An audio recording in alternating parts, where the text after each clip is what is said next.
మీ పిల్లలు ఫారెన్లో చదవాలనేది మీ కల? మీ కలను నిజం చేసే ఏకైక సంస్థ విదేశ్ కన్సల్ట్స్. నమస్తే, నేను Kavitha. Welcome to I dream news.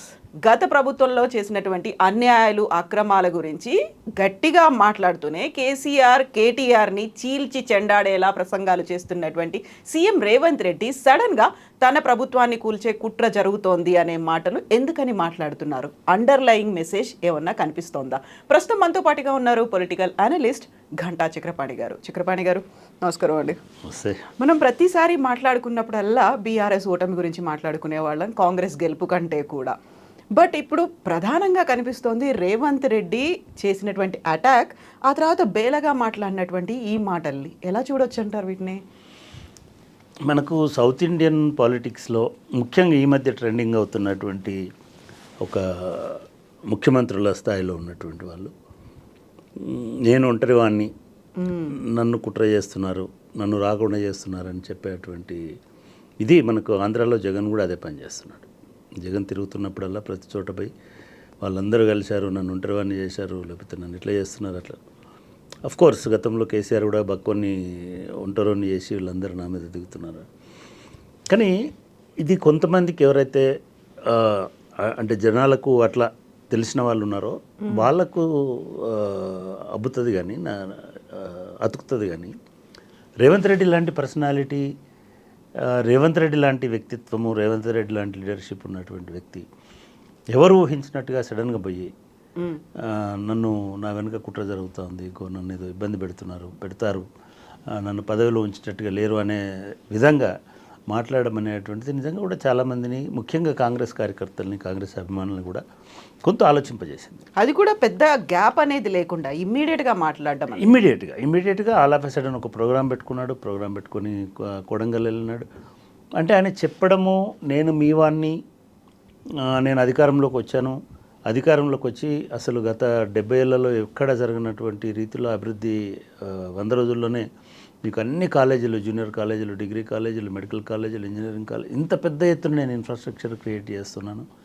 కానీ నన్ను ఎవరు ఓర్చుతలేరు, నన్ను పడగొడతారు, నా వెనుక కుట్రలు చేస్తున్నారు అని ఒక హింట్. నిజానికి ముఖ్యమంత్రి స్థాయిలో లేదా కాంగ్రెస్ పార్టీ అధ్యక్షుడి స్థాయిలో మీ మీద కుట్ర చేస్తున్నారు అనేటువంటి సమాచారం మీకు వచ్చినప్పుడు ఆ కుట్ర ఎవరు చేస్తున్నారు అనేది కూడా చెప్తే బాగుండేదేమో. అంటే మనం అనడానికి లేదు, కుట్రలు జరగవు అనడానికి లేదు. రాజకీయాలు అంటేనే కుట్రలు జరుగుతాయి. రేవంత్ రెడ్డి గారు చెప్పిన సమాచారం కూడా కరెక్ట్ అయి ఉండొచ్చు. అయితే ఆ కుట్ర స్వపక్షం నుంచా, బయటి పక్షం నుంచా? ఒకవేళ స్వపక్షం నుంచి అయితే మిమ్మల్ని తప్పించడానికి ప్రజలకు సంబంధం లేదు. మీ పక్షం వాళ్ళే కుట్ర చేస్తే, మీ అధిష్టాన వర్గమే కుట్రలో భాగమైతే, మీ అధిష్టాన వర్గమే మిమ్మల్ని పక్కన పెట్టాలనుకుంటే మీరు ప్రజలను ఎందుకు ప్రిపేర్ చేస్తున్నారు అనేటువంటి అనుమానం కూడా వస్తుంటుంది. ఇది ఇంటర్నల్ కుట్ర అయితే. కానీ మీరు ఇంకొక సెంటెన్స్లో ఏమన్నారు, బీఆర్ఎస్ కలిసిపోయినాయి, వాళ్ళు కుట్ర చేస్తున్నారు అనేటువంటిది చెప్పినారు. అట్లాంటప్పుడు ప్రజలకు డైరెక్ట్గా చెప్పండి, బీజేపీ ఏ రకంగా కుట్ర చేస్తున్నాయి మమ్మల్ని. బీఆర్ఎస్ బీజేపీ ఒక్కటైనా సరే రేవంత్ రెడ్డి గారిని తీసేయడానికి అవకాశం లేదు.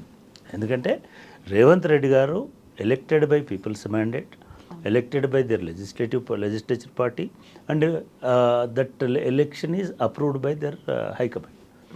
వీళ్ళు ముగ్గురు స్ట్రాంగ్గా ఉండి, అంటే ఈ 3 sections of parties of this 3 parties మీకు సపోర్ట్ చేసినంత వరకు ఈ 5 సంవత్సరాల వరకు మిమ్మల్ని ఎవరు తొలగించలేరు.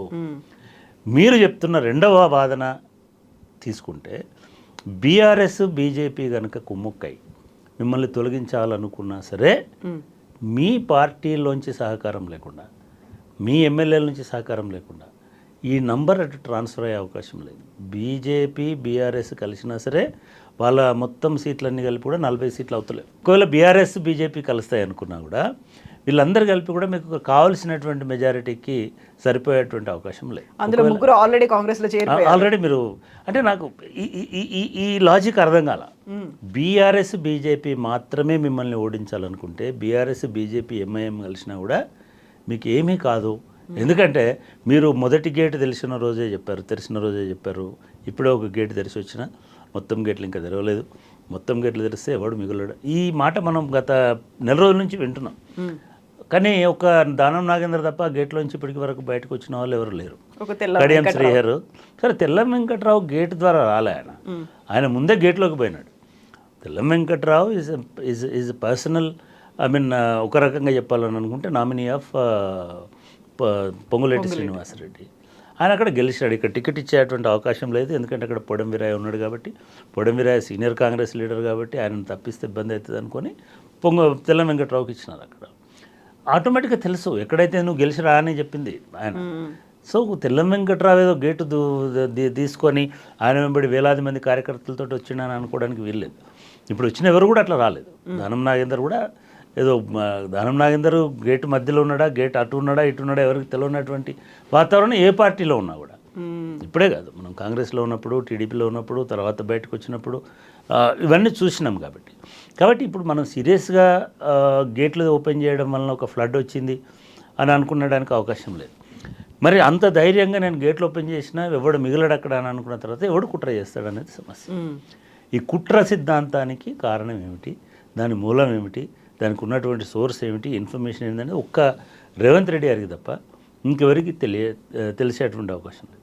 అయితే రెండవది, రాజకీయాలంటేనే కుట్రలు. మీరే చెప్తుంటారు కదా ప్రతిసారి, కుట్ర చేసి నన్ను కేసులో ఇరికిచ్చినారని చెప్తుంటారు. డెఫినెట్గా కుట్రలే. ఒక ఎమ్మెల్సీని కొనుక్కోవడం కుట్రనే, ఇంకొక ఎమ్మెల్యేని అమ్ముడుకున్న కుట్రనే. ఈ కుట్రలన్నీ ఆరితేరితేనే కదా మీరు ముఖ్యమంత్రిగా నిలబడగలుగుతారు ఇప్పుడున్న రాజకీయాలు. రాహుల్ గాంధీ చెప్తున్నాడు అరవింద్ కేజ్రీవాల్కి వ్యతిరేకంగా కుట్ర చేసి లోపలేసినారని. ఒక ముఖ్యమంత్రిని కుట్ర చేస్తున్నారు. సోరెన్ను కూడా అట్లనే తీసుకుపోయి ఛత్తీస్గఢ్, జార్ఖండ్ సీఎంని కూడా లోపలేసినారు. ఈ కుట్రలు అనేటివి ప్రభుత్వ పరంగా రేపు గవర్నమెంట్ వచ్చిన తర్వాత కేంద్ర ప్రభుత్వ పరంగా జరిగేటువంటి అవకాశం ఉంటుంది. లేదు అంటే బీఆర్ఎస్ చచ్చిన పాము అంటే మీరు చెప్తున్న దీని ప్రకారం దానిలో ఎవ్వరు మిగలరు. బీఆర్ఎస్ ఖాళీ అవుతుంది. డబుల్ బెడ్రూమ్ ఇల్లు కట్టించి కేసీఆర్ను, కేటీఆర్ను అందరినీ ఒకటే జైల్లో పెట్టేస్తారు. ఇంకేం జైల్లో ఉండి వాళ్ళు ఏం కుట్ర చేస్తారు? అంటే మీరు కుట్ర జరగకుండా ఉండడం కోసం వాళ్ళని జైల్లో పెడతారా, లేదా వాళ్ళు ఏమైనా నేరాలు చేసినారు కాబట్టి జైల్లో పెడతారా అనేది ఒక, వాళ్ళే కుట్ర చేస్తున్నారు కాబట్టి జైల్లో పెడుతున్నారా అంటే ఈ రాజకీయ కుట్రలకు జైలు ఉండవు. రాజకీయ కుట్రలు నిరంతరం జరుగుతూనే ఉంటాయి. నిరంతరం జరుగుతాయి, ప్రజల మద్దతుతో జరుగుతాయి. మీరు ఒకటి గమనించండి, నేను ముందే మనం చెప్పినట్టుగా మీకు ఎమ్మెల్యేల బలము, విశ్వసనీయత తగ్గితే తప్ప మీ మీద ఎవరు కుట్ర చేయడానికి వీల్లేదు. అలాంటి పరిస్థితి ఉందా? ఇప్పటి వరకైతే అలాంటి పరిస్థితి లేదు ఇప్పుడున్నటువంటి పరిస్థితులలో. ఎందుకంటే వీళ్ళకు ఉన్నటువంటి స్థానాలలో దాదాపుగా 45-50 స్థానాలలో కొత్త వాళ్ళు ఎన్నికైనారు. పాత వాళ్ళు మాట 10-12 మంది తప్ప 20 మంది అనుకోండి, ఒక 45 మంది కొత్త వాళ్ళు ఉన్నారు. ఈ 45 మంది కొత్త వాళ్ళలో కూడా దాదాపు 40-42 మంది పూర్తిగా రేవంత్ రెడ్డికి విధేయులుగా ఉన్నటువంటి వాళ్ళే ఉన్నారు. మీరు నల్గొండ లాంటి ఎగ్జాంపుల్ తీసుకోండి. నల్గొండ అనేది పూర్తి ఫ్యాక్షన్ రిడెన్ డిస్ట్రిక్ట్. 5 సీనియర్ లీడర్లు కాంగ్రెస్ వాళ్ళు ఉంటే 11-12 మంది ఎమ్మెల్యేలు, తలా 2 ఎమ్మెల్యేలు ఉన్నారు. దానిలో దానిలో భువనగిరి ఎమ్మెల్యే కాదు, భువనగిరి అనిల్ కుమార్ రెడ్డి గారు ఉన్నారు. అనిల్ కుమార్ రెడ్డి గారిని రేవంత్ రెడ్డి స్వయంగా తీసుకొచ్చి పెట్టినాడు. ఆయన ఇంటికి పోయి ఆయన బీఆర్ఎస్లో చేరితే మళ్ళీ పట్టుకొచ్చి ఆయనకు టికెట్ ఇచ్చి ఎవరికి చెక్ పెట్టినాడు, అక్కడ కోమటిరెడ్డి బ్రదర్స్కి చెక్ పెట్టినాడు. ఆయన ఇప్పుడు పొమ్మన్న పంపించినా వెళ్ళాడు, ఏదో కుట్రలో భాగంగా ఉండడు. అట్లనే బీర్లాయలే లాంటి వాళ్ళు ఉన్నారు. లేదా మీరు మహబూబ్ నగర్ వచ్చినా కూడా ఇప్పుడు గెలిచిన వాళ్ళందరూ కొత్త వాళ్ళే గెలిచినారు. ఈవెన్ కరీంనగర్లో ఒక పొన్నం ప్రభాకర్ తప్ప మనకుండర్ ఎమ్మెల్యే అయినా, ధర్మపురి ఎమ్మెల్యే అయినా, రామగుండం ఎమ్మెల్యే అయినా, పెద్దపల్లి అందరూ నీ వర్గమే గెలిచింది. అంటే రేవంత్ రెడ్డి వర్గమే గెలిచినారు. వాళ్ళందరూ కూడా విధేయులుగా లేదా గొప్ప స్ట్రాంగ్ ఫోర్స్ లాగా ఉండేటువంటి ఇట్లా రాష్ట్రం అంతటా గెలిచినటువంటి వాళ్ళలో ఒక 40 మంది స్వయంగా రేవంత్ రెడ్డికి వ్యక్తిగతంగా దేనికైనా సిద్ధంగా ఉండేటువంటి వాళ్ళు ఉన్నారు. కాబట్టి కాంగ్రెస్ పార్టీ ఇంతటి ప్రజాదరణ ఉన్నటువంటి నాయకుడిని వదులుకుంటుందని అనుకోవడానికి వీల్లేదు. అట్లా ఆయనను చీల్చేటువంటి అవకాశం లేదు. బీజేపీకి అన్లెస్ మీరు ఈడీలోనో సిబిఐలోనో లేదా వాళ్ళు ప్రయోగించే అస్త్రాలు అవే కదా. రేపు మోడీ ముఖ్యమంత్రి అయిన తర్వాత మీ మీద ఏదో ఒకటి చేయాలి. మరి ఏం చేసేటువంటి అవకాశం ఉంటుంది? పొరపాటున మళ్ళీ ఓటుకు కేసుని తవ్వుతారా? లేదా ఇంకేమన్నా తీసుకొస్తారా? ఏం కుట్ర జరుగుతుంది? దట్ ఈస్ వెరీ వెరీ చాలామందిని కాంగ్రెస్ అభిమానుల్ని as well as Revanth Reddy వ్యక్తిగతంగా అభిమానించే వాళ్ళని ఈ కుట్ర ఏమిటి, కుట్రకు మూలం ఏమిటి, కుట్ర సూత్రధారులు ఎవరు, ఏ అంశాల ప్రాతిపదికగా ఈ కుట్ర జరుగుతుంది? ఈ ఎమ్మెల్యేలతో 120 రోజుల్లో జరిగిన పాలన గురించి ఏమైనా ఫోకస్ పెట్టిందా బీజేపీ? పాలనలో పాపం ఆయన తీసుకున్నటువంటి పెద్ద నిర్ణయాలు ఏం లేవు ఇప్పటి వరకు. వాళ్ళకి 100 గ్యారంటీలను అమలు చేసుకోవడం అనేటువంటిది, వాళ్ళ 6 గ్యారంటీలను అమలు చేసుకోవడం అనేటువంటిదే పెద్ద ఛాలెంజ్ అయిపోయింది. పెద్దగా జీవోలు కూడా ఏం రాలేదు, పెద్ద విధాన నిర్ణయాలు కూడా మంత్రివర్గం కూడా 2 సార్లు 3 సార్లు అయింది. ఎప్పుడు వస్తుంది ఈ పాలన మీద విమర్శ అంటే, మీరు కొన్ని వేల కోట్ల రూపాయలు, లక్షల కోట్ల రూపాయలు ఖర్చు పెట్టి లేదా ఒక మేజర్ డిసిషన్స్ తీసుకొని అవన్నీ చేసినప్పుడు దాంట్లో అవినీతి జరిగిందనేటువంటి వాదన వస్తుంది తప్ప, ఆయన ఇనిషియేట్ చేసిన సీరియస్ కార్యక్రమం మీద ఆర్టీసీ బస్సు టికెట్లలో అవినీతి ఆరోపణ లేదు. అంటే అన్నీ అట్లాంటివే చేసినారు కదా. ఇప్పటివరకు ఏది కూడా వీళ్ళు ఇన్వెస్ట్ చేసినటువంటి ఒక ప్రాజెక్టో ఒక ఇదో ఏం లేదు. రేపు చెప్పలేం, రేపు ఇది మూసీ ప్రక్షాళనకు 65,000 కోట్లు ఎందుకు ఆయన అడిగేటోళ్ళు ఏమన్నా రేపు ఇంకో 1 year తర్వాత రావచ్చు. But as of now there is no allegation against Revanth Reddy's government, అది క్లియర్. రెండవది, మీకు అలిగేషన్స్ లేనప్పుడు విచారణ ఎక్కడ ఉంటుంది? విచారణకు మీరు భయపడాల్సిన అవసరం ఏముంటుంది? నాకు తెలిసి రేవంత్ రెడ్డికి ఎన్నికల అక్రమాల కేసులు లేవు, అక్రమాస్తుల కేసులు రాలేదు, ఇప్పటివరకు ఉండే అవకాశం లేదు. ఇంకా చాలామంది సన్నిహితులు ఏం చెప్తున్నారంటే ఆయన చాలా అప్పుల్లో ఉన్నాడని చెప్తున్నారు. అప్పుల మీద ఎవరు విచారణ చేసే అవకాశం లేదు. సో ఇటువంటి సందర్భంలో చాలామందిని తొలుస్తున్నటువంటి ప్రశ్న ఏమిటంటే, అరే ఒక ధీరోదాత్తమైన నాయకుడు 3 రంగుల జెండా పెట్టి సింహమోలే వచ్చిన రేవంత్ రెడ్డికి ఎందుకు భయం వేస్తుంది? సింహం కదా రేవంత్ రెడ్డి అంటే. అది చాలామందిని ఈ 3 రోజుల నుంచి కొంత తొలుస్తున్నటువంటి ప్రశ్న. బహుశా అంటే నేను అనుకోవడము, మహబూబ్ నగర్ సెంట్రిక్గా జరుగుతున్నటువంటి పాలిటిక్స్లో వాళ్ళ ఓటర్లను అపీల్ చేసుకోవడానికి లేదా ఓటర్లకు అపీల్ చేయడానికి ఏమన్నా సెంటిమెంట్ లాగా అట్లా వాడి ఉంటాడా? ఎమోషనల్ బ్లాక్మెయిల్ అంటాం దాన్ని. మేబీ ఎమోషనల్ గేమ్ లాగానే మనకు కనబడుతుంది తప్ప కుట్ర జరగాల్సినంత పెద్ద ఇదైతే లేదు అని నేను అనుకున్నాను. కుట్ర జరిగేటువంటి అవకాశం లేదు. అయినప్పటికీ కూడా ఇది చర్చ అవుతుంది డెఫినెట్గా రేపు పార్టీలో. అంటే ఒక్కటి నేను అనుకోవడం, ఎలక్షన్స్ అయిన తర్వాత అన్నాడు ఆయన కూడా, ఎలక్షన్ అయిన తర్వాత ఎవరెక్కడ ఉంటారో చెప్పలేం, కుట్ర జరగవచ్చు కూడా. ఎందుకంటే కేంద్రంలో కాంగ్రెస్ పార్టీ అధికారంలోకి వచ్చి మల్లికార్జున ఖర్గేనో రాహుల్ గాంధీయో లేకపోతే ఇంకోరో కాంగ్రెస్ ప్రభుత్వము వస్తే ఒక రకంగా ఉంటుంది భవిష్యత్ అనేది. లేదు మోడీనే వచ్చి మూడోసారి వచ్చాక డెఫినెట్గా మోడీకి ఈసారి జాతీయ ఎజెండా ప్రధానం కాబోతుంది.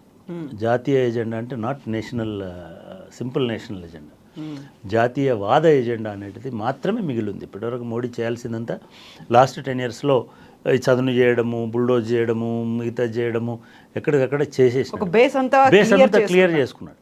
ఇప్పుడు ఈ 5 ఏళ్లలో ఈ బేస్ మీద ఏమి కట్టాలి, ఎటువంటిది నిర్మించాలి, న్యూ నేషనలిజంని ఎట్లా నిర్మించాలనేటువంటి ఒక ప్రణాళిక బీజేపీకి డెఫినెట్గా ఉంది. బీజేపీకి డెఫినెట్గా ఉంటుంది. రాబోయే కాలానికి 10 ఏళ్ల కొరకు హిందుత్వ స్టేట్ చేస్తాడని నేను అనుకోను కేంద్ర ప్రభుత్వం.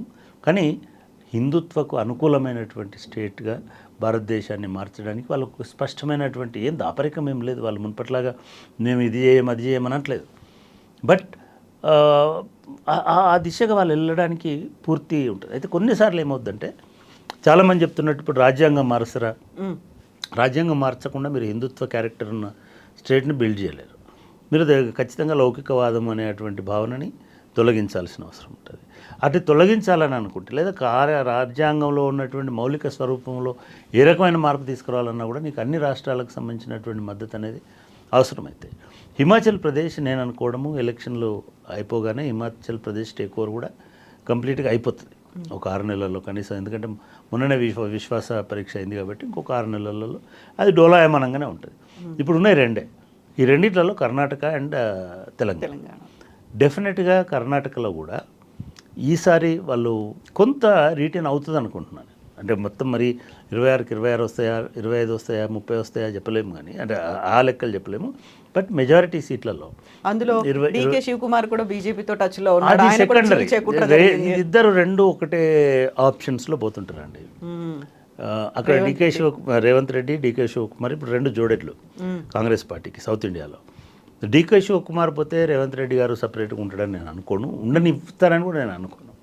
డెఫినెట్గా ఆ ఎఫెక్ట్ ఉంటుంది. నేను ఇప్పటికి కూడా నమ్ముతున్నది ఏంటంటే డికే శివకుమార్ రేవంత్ రెడ్డి లాగే ఒక స్ట్రాంగ్ ఎలిమెంట్. ఆయన బీజేపీకి వెళ్ళాలనుకుంటే లాస్ట్ 5 yearsలో ఆయన మీద ఒక 50 రకాల దాడులు జరిగినాయి, 30 రకాల ఆర్థిక లావాదేవీలలో జరిగినాయి. ఆయనను కదలనీయకుండా ఆయనకి ఇప్పుడు పోవాల్సిన అవసరం లేదు. బట్ కర్ణాటకలో ఏమిటంటే ఎమ్మెల్యేల మీద సేమ్ మనకి నల్గొండ పాలిటిక్స్ ఎట్లా ఉంటాయో కర్ణాటక పాలిటిక్స్ అట్లే ఉంటాయి. ఒక మైనింగ్ కింగ్ ఉంటాడు, వాడికి ఒక 15 మంది ఎమ్మెల్యేలు ఉంటారు. లేదు ఇంకొక మాండ్యా నుంచి ఇంకొక ఒక రమేష్ ఏదో ఒక ఆయన ఉంటాడు, ఆయనకి 20 మంది ఎమ్మెల్యేలు ఉంటారు. వీళ్ళందరినీ సాటిస్ఫై చేయడం అనేటువంటిది చాలా బిగ్ డిఫికల్టీ, బిగ్ ఛాలెంజ్. అది సిద్ధరామయ్యకి మాత్రమే కొంత సాధ్యమవుతుంది. అది ఆయన కూడా ఇప్పుడు కష్టం అవుతుంది. ఎందుకంటే అందుకే ఈ అపస్వరాలన్నీ వినబడుతున్నాయి. దీంట్లో చాయిస్ డికే శివకుమార్, ఎందుకంటే అప్పుడు కూడా చాలా స్ట్రాంగ్గా ఫైట్ చేసినాడు. 1 year అని అనుకున్నారు, 2 years అని అనుకున్నారు. పెద్ద డికే శివకుమార్కు ఇప్పుడు ఆయన ఏజ్ కూడా ఆల్మోస్ట్ సేమ్ రేవంత్ రెడ్డి కంటే కొంచెం పెద్ద ఏజ్లోనే ఉన్నాడు. ఈసారి ముఖ్యమంత్రి కాకపోతే మళ్ళీ అక్కడ కాంగ్రెస్ పార్టీ గెలుస్తుందా, ఇంకో 5 ఏళ్ళకి ఇంకో 4 ఏళ్ళకి గెలిచి మళ్ళీ అవుతాడా, ఇవన్నీ ఉంటాయి. కాబట్టి డెఫినెట్గా కాంగ్రెస్లో ఆ అసంతృప్తి అనేటువంటిది ఉంటుంది. అయితే ఈలోపు బీజేపీనే ఆఫర్ చేస్తుంది, బీజేపీ ముఖ్యమంత్రిగా కర్ణాటకకు శివకుమార్ని పెడతారు. అప్పుడు స్టేబుల్ గవర్నమెంట్ ఉంటుంది, ఎందుకంటే జేడీయూ కూడా సపోర్ట్ చేస్తూ ఉంది, బీజేపీ కూడా ఎమ్మెల్యేలు ఉన్నారు. కాబట్టి ఈయన ఒక 20 మంది 30 మందిని తీసుకొచ్చుకుంటే అక్కడ ప్రభుత్వాన్ని ఏర్పాటు చేయొచ్చు అనేటువంటి ఒక వాదన కూడా ఉంది. కానీ నేను అనుకోవడం వ్యక్తిగతంగా డికే శివకుమార్ పదవి కోసం అట్లా పోతాడు అని నేను అనుకోవడం లేదు. Same applies to Revanth Reddy కూడా. రేవంత్ రెడ్డి మీద కూడా ఇట్లాంటివి వస్తున్నాయి. కానీ రేవంత్ రెడ్డి కూడా ఈ ఏజ్లో ఇంకో 20 ఏళ్ళు 30 ఏళ్ళు ఆయన రాజకీయాలు ఉండాలనుకుంటున్నాడు. అట్లాంటిది ఇప్పుడు అటువంటి తప్పు చేస్తాడా? రాజకీయాల్లో ఉండాలనే కాదు, నేనే సీఎం అవుతాను అనే మాట కూడా అన్నాడు కదా. అప్పటిదాకా సీఎంగా ఉంటాను కూడా అని. అప్పటిదాకా ఉంటాను, అప్పటి వరకు కూడా నేనే ఉంటాను. అయితే తెలంగాణ ఇది ఎంత ఊట నిజానికి అట్లా అనాలి కూడా. రేవంత్ రెడ్డి గారు ఎప్పుడు కూడా అయ్యో నన్ను కుట్ర చేస్తున్నారు, నన్ను పడేస్తారు, నేను కూలిపోతున్నా, ఈ మాటలు మాట్లాడద్దు. ఎందుకు ధీరోదాత్తమైన నాయకుడిలానే ఉండాలి. ఎందుకంటే నీ ఫాలోవర్స్ కూడా అట్లే ఉంటారు కాబట్టి, నీ పార్టీ కూడా అట్లే ఉంటుంది. మున్పటి కాంగ్రెస్ పార్టీ కాదు అంత అధిష్టానం చూసుకుంటుందని అనడానికి లేదు. డెఫినెట్గా రేవంత్ రెడ్డి అనే వ్యక్తి ముఖ్యమంత్రిగా నేనే ఉంటా ఎల్లకాలం అని కూడా చెప్పొచ్చు, దానిలో నష్టమేం లేదు. ఇప్పుడు జరుగుతున్నటువంటి కొన్ని పరిణామాలు చూస్తే ఎవరో ఒకరు ప్లస్ కాంగ్రెస్ పార్టీలో ఉన్నటువంటి ఒక సమస్య ఏమిటంటే ముఖ్యంగా ఈసారి కాంగ్రెస్ పార్టీలో ఇవాల్టి వరకు కూడా పార్టీ మీద కానీ ప్రభుత్వం మీద కానీ ఒక ఏకాభిప్రాయం ఉన్నటువంటి సాలిడ్ లీడర్షిప్ ఎమర్జ్ కాలేదు. అంత స్పేస్ అంత టైం కూడా లేదు. అనూహ్యంగా గెలిచినారు. గెలిచిన తర్వాత అనూహ్యంగా రేవంత్ రెడ్డి గారు ఎమర్జ్ అయినారు ముఖ్యమంత్రిగా. ఆయనకు ఒక 1 year 6 నెలల్లో గడిచుంటే స్పేస్ ఇచ్చి అంటే ఆ పాలనను కన్సాలిడేట్ చేసినట్టయితే ఓకే, ఆయన పరిపాలన ముద్ర అనేటిది రేవంత్ రెడ్డి ముద్ర అనేటిది వచ్చింది అని అన్నప్పుడు నీ వాళ్ళెవరు పరాయి వాళ్ళెవరు అనేటువంటిది వస్తుంది. ఇప్పటి వరకు అసలు ఛార్జ్ తీసుకున్న తర్వాత మీడియాతో మాట్లాడని మంత్రులు కూడా ఉన్నారు. ఇంకా వాళ్ళకు కూడా అంత ఏమంటాం దాన్ని, ఆ కాన్ఫిడెన్స్ అంటామా, కమాండ్ కూడా ఇంకా అంటే సీనియర్లే అయినప్పటికీ కూడా పాలన మీద శాఖల మీద ఇప్పుడు రెవెన్యూ మంత్రి ఉన్నాడు, ధరణి మీద ఇన్ని రకాల ఇష్యూస్ అవుతున్నాయి. నాకు ఆశ్చర్యం వేస్తుంది, కోదండరెడ్డి ధరణి గురించి చెప్తున్నాడు. ఒక కమిటీ చైర్మన్ ఉన్నప్పుడు కమిటీ చైర్మన్ నివేదిక ఇవ్వాలి తప్ప మీటింగ్లో కూర్చున్న ప్రతిసారి రివీల్ చేసుకుంటూ రెవెన్యూ మినిస్టర్ కోదండరెడ్డా లేకపోతే పొంగులేటి శ్రీనివాసరెడ్డి అనేటువంటిది అర్థమయ్యే అవకాశం లేదు. అంతకుముందు అంటే జనరల్గా ఈవెన్ బ్రీఫింగ్స్ అన్నీ కూడా లేకపోతే ఇంకోటి కూడా మనం అనుకుంటాం, కానీ సేమ్ మీకు బీఆర్ఎస్ లాగానే ఉందా? మంత్రివర్గం అయిన తర్వాత కనీసం ఎవరైనా ఐఎన్పిఆర్ మినిస్టర్ వచ్చి బ్రీఫ్ చేస్తున్నాడా? చేయట్లేదు. ఎవరో చెప్తున్నారు, ఏదో లీక్ వస్తుంది, లేకపోతే సాయంత్రం కాగానే ఇంకేదో అవుతుంది, ఇట్లా జరుగుతుంది. కాబట్టి ఇంకా ఇప్పుడే మనము చేయడం నేను అనుకోవడము ఈ కుట్ర ఇది అంతా కూడా జరిగేటువంటి ఆస్కారం లేదు. రేవంత్ రెడ్డి డెఫినెట్గా వాళ్ళ అధిష్టాన వర్గము ఆమోదం ఉన్నంత కాలము ఉంటాడు. కుట్ర చేసేటువంటి శక్తి బీఆర్ఎస్కి లేదు, కుట్ర చేయాల్సిన అవసరం బీజేపీకి లేదు. అయితే కాంగ్రెస్కి సంబంధించి గతంలో అసెంబ్లీ ఎన్నికల్లో ఒక ఫ్రీ హ్యాండ్ అనేది రేవంత్ రెడ్డికి వచ్చింది. కొంచెం ఆలస్యమైనప్పుడు కూడా తన క్యాండిడేట్లు ఎవరున్నారు అనేది కీలకమైన స్థానాల్లో కూడా అక్కడ మార్పులు చేర్పులు అయినప్పటికీ పట్టుబట్టి అక్కడ ఇచ్చారు. బట్ ఇప్పుడు పార్లమెంట్ ఎన్నికల సమయంలో అతి కీలకంగా కనిపిస్తున్నటువంటి కరీంనగర్కి అనౌన్స్ చేయలేదు, ఎక్కువ కాంపిటీషన్ ఉన్నటువంటి ఖమ్మంకి అనౌన్స్ చేయలేదు. ఇప్పుడు అలా పెండింగ్లో పెట్టి ఆల్రెడీ అక్కడ బీఆర్ఎస్ బీజేపీ అనౌన్స్ చేశాయి, క్యాంపెయినింగ్లు జరుగుతూ ఉన్నాయి. ఫ్రీ హ్యాండ్ అనేది రాలేదా, లేకపోతే అక్కడ అధిష్టానం ఒత్తిడి ఉందా? నేను ఇందాకే చెప్పాను మీకు, రేవంత్ రెడ్డికి ఇంకా అంత స్పేస్ దొరకలేదు. తన పూర్తి తనే కాంగ్రెస్ అంటే రేవంత్ రెడ్డి, టీపీఎస్సీ అంటే రేవంత్ రెడ్డి, తెలంగాణ గవర్నమెంట్ అంటే రేవంత్ రెడ్డి అని చెప్పే అంత పట్టు రాలేదు. అఫ్ కోర్స్ తెలంగాణ గవర్నమెంట్ అంటే Revanth Reddy because is chief minister, దానిలో ఎవరు దాన్ని డిస్ప్యూట్ చేయడానికి లేదు. మీరు ఇచ్చిన టికెట్లు చూడండి, అంటే అఫ్ కోర్స్ ఈ పార్లమెంట్ ఎన్నికలకు సంబంధించినంత వరకు చాలా క్లెవర్ గేమ్ రేవంత్ రెడ్డి ఆడుతున్నాడు. రేవంత్ రెడ్డి క్లెవర్ గేమ్ ఆడి, అంటే ఇప్పుడు మింగలేక కక్కలేక చాలామంది కాంగ్రెస్ లీడర్లు ఉన్నారు. కోమటిరెడ్డి వెంకటరెడ్డి ఇటు భువనగిరి సీటు విషయంలో కానీ అటు నల్గొండ సీటు విషయంలో కానీ నోరు తెరిసే అవకాశం రేవంత్ రెడ్డి ఇవ్వలేదు. తనకు పూర్తి నమ్మకస్తులైన ఇద్దరిని అక్కడ పెట్టేసినాడు. ఒకళ్ళేమో రఘువీర్ రెడ్డి, ఇప్పుడే కాదు మనం రేవంత్ రెడ్డి పీసీసీ ప్రెసిడెంట్ అయినప్పుడు జానారెడ్డి గారు రేవంత్ రెడ్డిని సపోర్ట్ చేసినప్పుడు కూడా రేవంత్ రెడ్డి జానారెడ్డి ఇంటికి వెళ్ళి నేను ఆయన విధేయతను చాటుకున్నాడు. ఆయన మొదటి నుంచి కూడా వాళ్ళకి అటువంటి వ్యాపార భాగస్వాములనండి లేకపోతే మిగతాయనండి ఫ్రెండ్స్ అట్లీస్ట్ రేవంత్ రెడ్డిని జానారెడ్డి ఒక పుత్రవాత్సల్యంతో చూసిన మాట వాస్తవం. జానారెడ్డి ఒక 2 సీట్లు 3 సీట్లు నల్గొండలో ఆయన ప్రభావం ఉంటుంది. మొన్న కూడా ఆయన ఒక కొడుక్కి ఒక సీట్ ఇప్పించుకున్నాడు, ఇంకో ఫ్రెండ్కి ఇంకొక సీట్ ఇప్పించుకున్నాడు, ఫైన్. అట్లనే ఉత్తమ్ కుమార్ రెడ్డి ఆయన వైఫ్ చెరొక సీటు 2 సీట్లు వాళ్ళు పంచుకున్నారు. ఇంకొక 3 సీట్లు కోమటిరెడ్డి వెంకటరెడ్డి బ్రదర్స్ పంచుకున్నారు.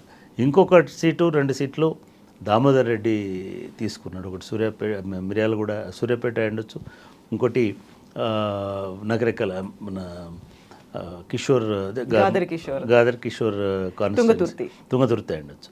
నిజానికి తుంగతుర్తి సీటు అద్దంకి దయాగారు ఇప్పుడు ఈ మొత్తంలో ఒక సైలెంట్ స్పెక్టేటర్ కాదు, ఒక కార్డ్ అవుతున్నాడు. అది ఏం కార్డ్ అవుతాడో చివరికి జోకర్ అవుతాడా ట్రంప్ కార్డ్ అవుతాడా తెలియదు, కానీ మనకు ఆ పరిభాష ఎక్కువ రాదు. బట్ ప్రతి ఒక్కళ్ళు ఆయనను అడ్డం పెట్టి ఆయనను చెక్ చేసి ఆయనను చూపించి మొత్తం గాంబ్లింగ్ అంతా నల్గొండ రాజకీయాల్లో. అంటే ఇప్పుడు ఈ 5 రెడ్డి నాయకత్వంలో ఉన్న ఈ 5 తోడు అద్దంకి దయాకర్ అనే కార్డుని ఒక బేరానికి ఉపయోగపడుతున్నాడు. ఆయన ఇది అనుకుంటే అది ఇవాళ ఏం చేసినాడు, ఈయన ఈ సామల కిరణ్ కుమార్ రెడ్డి అనేటి ఆయనని తీసుకెళ్ళి అక్కడ తన సొంత ఫ్రెండ్ని ఇప్పుడు నల్గొండలో భువనగిరిలో పెట్టినాడు. సో ఈ రకంగా రేపు భువనగిరి రాజకీయాలలో కొంత రేవంత్ రెడ్డి వర్గం అనేటువంటిది ఒకటి రావడానికి ఆస్కారం ఉంటుంది. కానీ అన్ని చోట్ల ఇది చేయలేక ఇప్పుడు కరీంనగర్లో జరుగుతున్న ప్రాబ్లం కూడా అదే. కరీంనగర్లో ఆయనకు ఇంట్రెస్ట్ ఉన్నది, అక్కడ విశ్వనాథ్ రెడ్డి గారి అబ్బాయి ఎమ్మెల్యేగా ఉన్న హుస్నాబాద్ ఎమ్మెల్యేగా ఉండే ఆయనను పెట్టాలనేటువంటి ఆలోచనలో ఆయనని మూవ్ చేసినారు. కానీ పొన్నం ప్రభాకర్ మిగతా ఎమ్మెల్యేలందరూ ఆయన కాకుండా రాజేందర్ రావు అనే ఇంకొక పేరుని వాళ్ళు ప్రపోజ్ చేసినారు. ఈ ప్రపోజల్ ఢిల్లీలో అట్లా పెండింగ్లో ఉన్నది. ఖమ్మం విషయానికి వచ్చినప్పుడు కూడా పొంగులేటి శ్రీనివాసరెడ్డి ఆయన ఇంతసేపు ఆయన ఇప్పుడు కాంగ్రెస్ పార్టీలో ఎట్లయిందంటే ఆయన ఒక కాంట్రాక్టర్ అయిపోయినాడు. ఈ జిల్లా నాకు అప్పచెప్పండి, ఈ పార్లమెంట్ నాకు అప్పచెప్పండి, మా కొడుకునో మా తమ్ముని కొడుకునో ఇంకోళ్ళనో పెట్టుకుంటాను నేను. దీనికి నేను అనుకోవడము, దీనికి స్ట్రాంగ్ కౌంటర్ పెడుతుంది ఎవరు? బట్టి విక్రమార్కకు ఆయన భార్యను ఎంపీ చేయాలి, అధికారం ఇట్లా పెట్టుకోవాలనే కోరిక ఉందో లేదో నాకు తెలియదు. కానీ 100% బట్టి విక్రమార్క కాంగ్రెస్ పార్టీకి అధిష్టానానికి విధేయుడైనటువంటి వ్యక్తి. ఆయన ఒక డిప్యూటీ చీఫ్ మినిస్టర్ స్థానంలో ఉన్నటువంటి వ్యక్తి, రేపు చీఫ్ మినిస్టర్ కావాలని కోరుకుంటున్నటువంటి వ్యక్తి.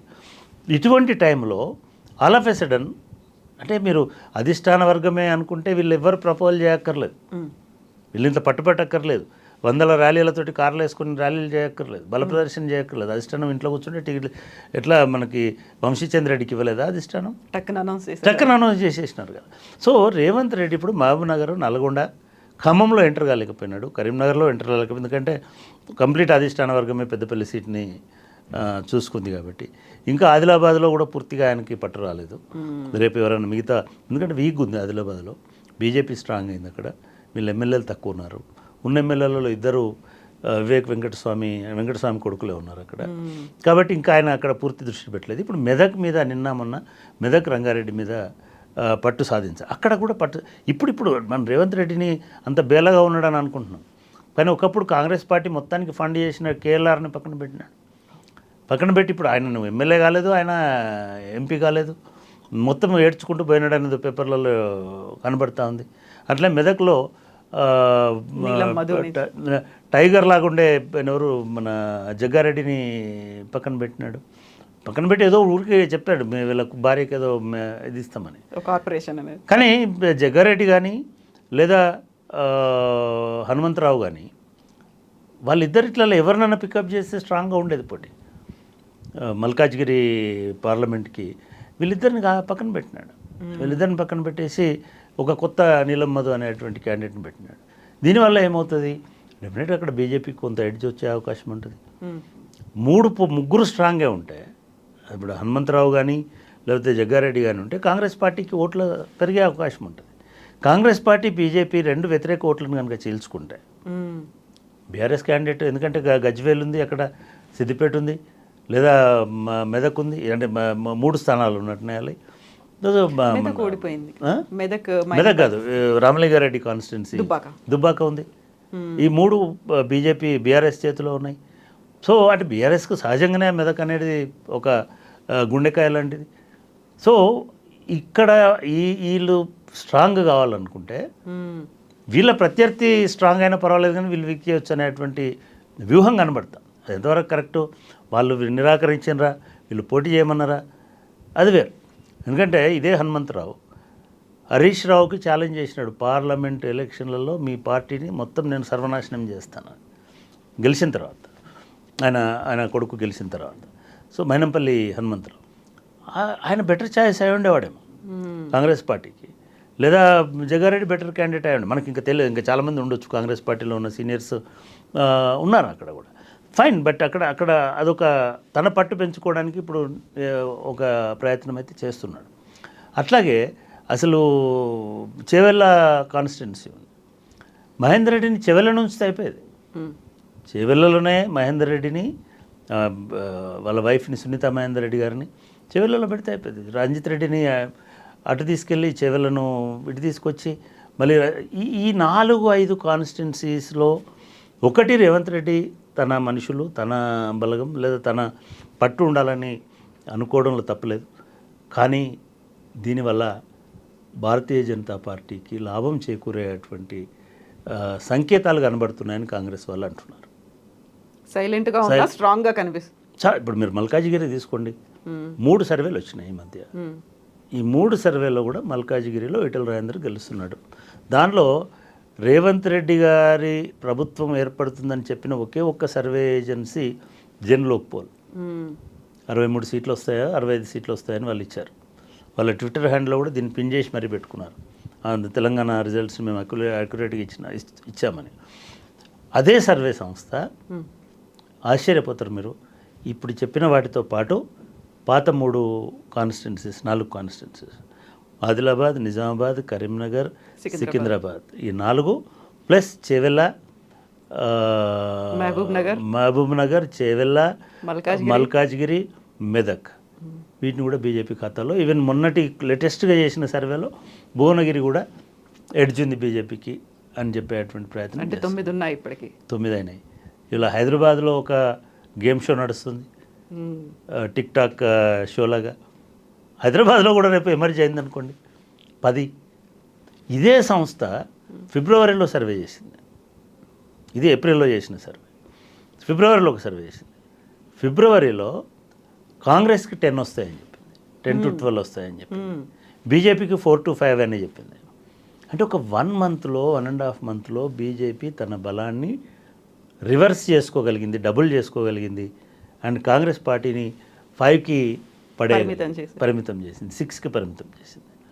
రేపు అంటే ఇప్పుడు రాబోయే ఇప్పుడు 10 + 6 అనుకుంటే ఎంఐఎం ఒకటి, మరి బీఆర్ఎస్ పరిస్థితి ఏంటి? బీఆర్ఎస్ ఒకటే ఇస్తుంది ఆ సంస్థ, Yeah.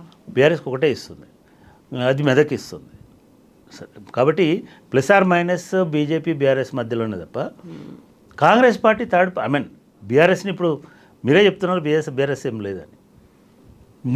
నిన్న ప్రశాంత్ కిషోర్ బీజేపీ ఫస్ట్ ప్లేస్ కానీ సెకండ్ ప్లేస్లో కానీ ఉంటుందని చెప్పాడు. ఫస్ట్ ప్లేస్లో ఉండాలని అంటే ఇప్పుడున్నటువంటి 17 నియోజకవర్గాలలో 8 వస్తే ఫస్ట్ ప్లేస్, 9 వస్తే సింపుల్ కదా. మిగతా వాళ్ళకి 8 వచ్చేస్తాయి ఆటోమేటిక్గా.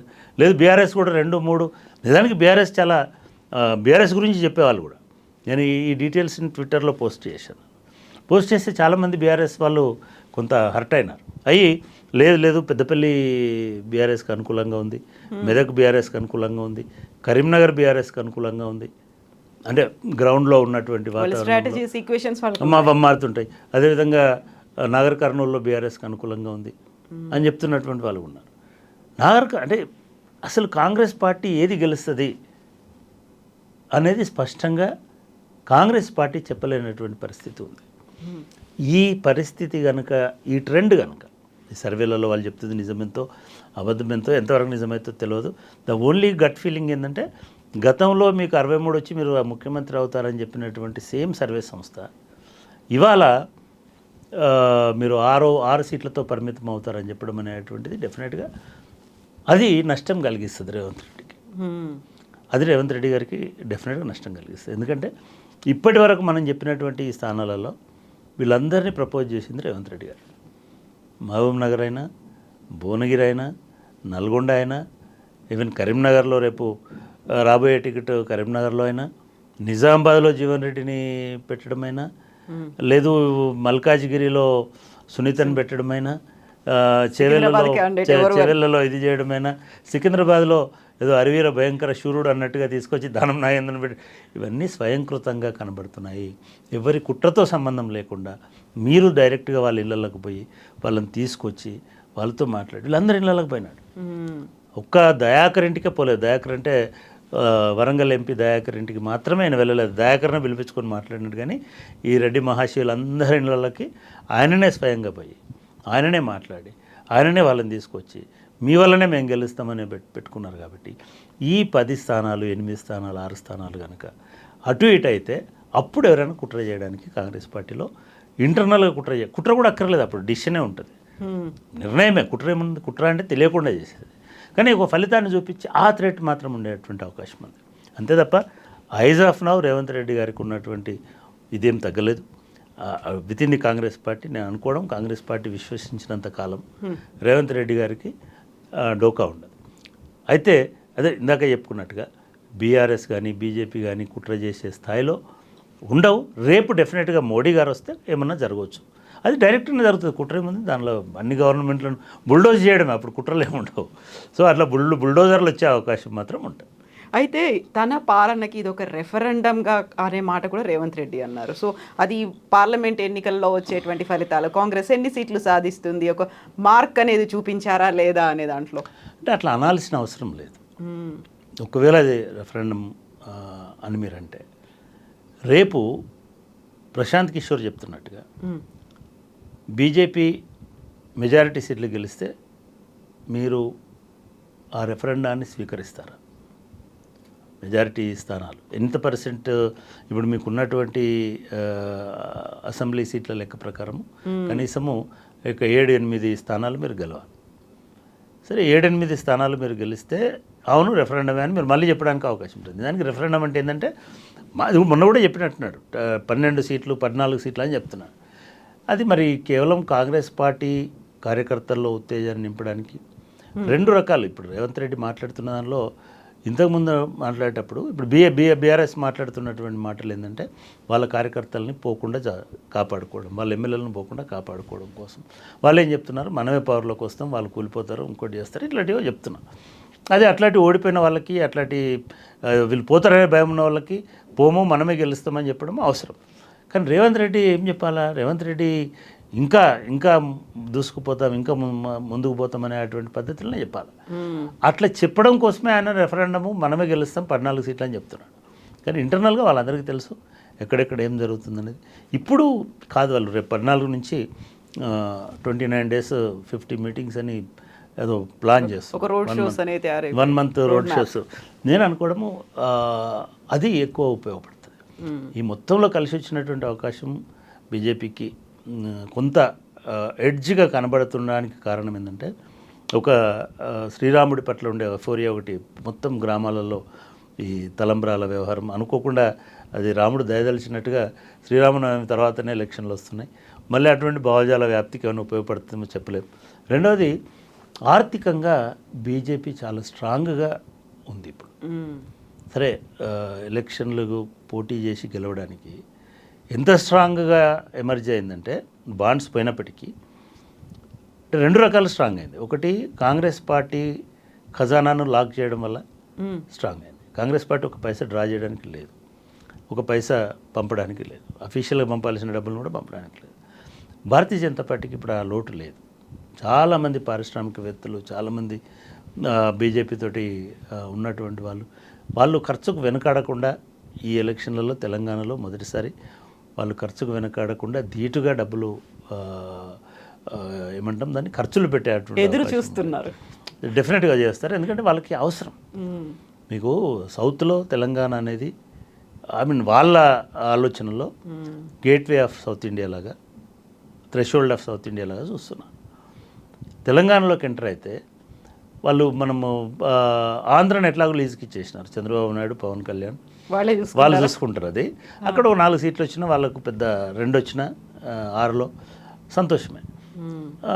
తెలంగాణలో మాత్రం 10 వచ్చినాయి అనుకోండి పొరపాటున, వాళ్ళు వర్క్ చేసుకుంటే 10 వచ్చినాయి అనుకోండి, అది వాళ్ళకి ఎంత సంతోషమో ఎంత బలమో తెలియదు. కానీ రేవంత్ రెడ్డికి మాత్రం అది ఇబ్బంది కలిగించేటువంటి అంశం.